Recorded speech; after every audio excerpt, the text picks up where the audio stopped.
നമസ്കാരം. സുന്ദരിയും നല്ലവളുമായ ലിലി എന്ന ചൈനക്കാരി പെൺകുട്ടിക്ക് ലഭിച്ച ഭർത്താവും സുന്ദരനും സൽസ്വഭാവിയുമായിരുന്നു.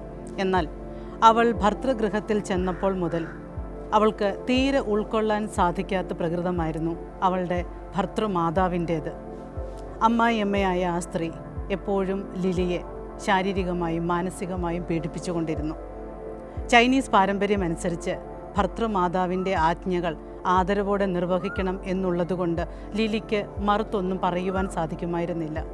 തൻ്റെ അമ്മയെ തള്ളിക്കളയുവാനോ ഭാര്യയെ വിഷമിപ്പിക്കാനോ ഒന്നും സാധിക്കാതിരുന്ന ലിലിയുടെ ഭർത്താവും ആകെ വിഷമത്തിലായി. പീഡനങ്ങൾ ഏറി വന്നതോടെ ലിലി തൻ്റെ പിതാവിൻ്റെ സുഹൃത്തും ആ നാട്ടിലെ പ്രമുഖ വൈദ്യനുമായ ഹുവാങ് എന്ന് പറയുന്നയാളെ ചെന്ന് കാണുകയാണ്. തൻ്റെ കഥ മുഴുവൻ ഹുവാങ്ങിനോട് പറഞ്ഞു കേൾപ്പിച്ചിട്ട് അവൾ ആവശ്യമറിയിക്കുകയാണ്.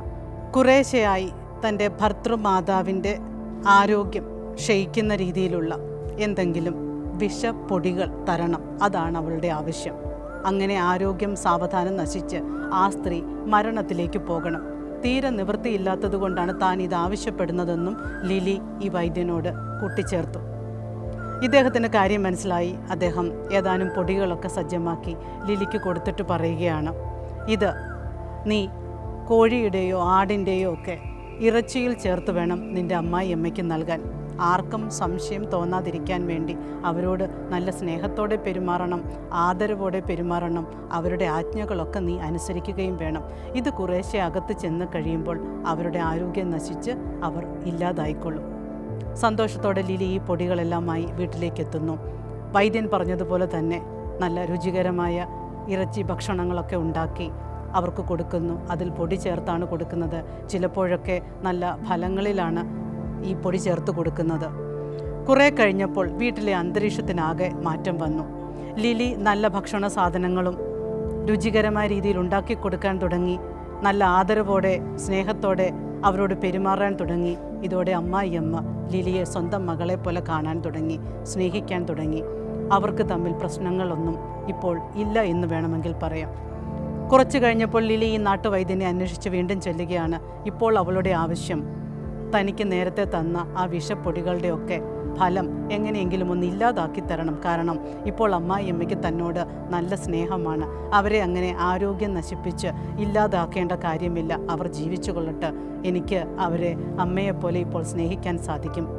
അപ്പോൾ ഒരു ചെറിയ ചിരിയോടെ ഹുവാങ് എന്ന് പറയുന്ന ഈ നാട്ടുവൈദ്യൻ പറയുകയാണ്, പേടിക്കേണ്ട, ഞാൻ തന്നത് വിഷപ്പൊടികളൊന്നുമല്ല. വിഷമുണ്ടായിരുന്നത് നിൻ്റെയും ആ സ്ത്രീയുടെയും മനസ്സിൻ്റെ കോണിലായിരുന്നു. അതിപ്പോൾ ഇല്ലാതായി. രണ്ടുപേരും പരസ്പരം സ്നേഹത്തോടെ പെരുമാറാനും പരസ്പരം ആദരവോടെ പ്രവർത്തിക്കാനും തുടങ്ങിയതോടെ നിങ്ങളുടെ വീട്ടിൽ സ്നേഹത്തിൻ്റെ അന്തരീക്ഷം സംജാതമായി. ഇതായിരുന്നു ഞാൻ ഉദ്ദേശിച്ചതും. പ്രിയമുള്ളവരെ, നമ്മുടെ കുടുംബങ്ങളിലെ ബന്ധങ്ങൾ തകരുന്നതിൻ്റെ പ്രധാന കാരണം നമ്മുടെയൊക്കെ മനസ്സിൽ ചെറുതായെങ്കിലും വിഷം നിറഞ്ഞു നിൽക്കുന്നതുകൊണ്ടല്ലേ? ഭാര്യ ഭർത്താക്കന്മാർ തമ്മിലും അമ്മായിയമ്മയും മരുമക്കളും തമ്മിലും അല്ലെങ്കിൽ സഹോദരങ്ങൾ തമ്മിലും അയൽക്കാർ തമ്മിലുമൊക്കെ അലോസരങ്ങൾ ഉണ്ടാകുന്നുണ്ടെങ്കിൽ അതിൻ്റെ പ്രധാന കാരണം പരസ്പരം സ്നേഹിക്കാനും അംഗീകരിക്കാനുമുള്ള മടി തന്നെയാണ്.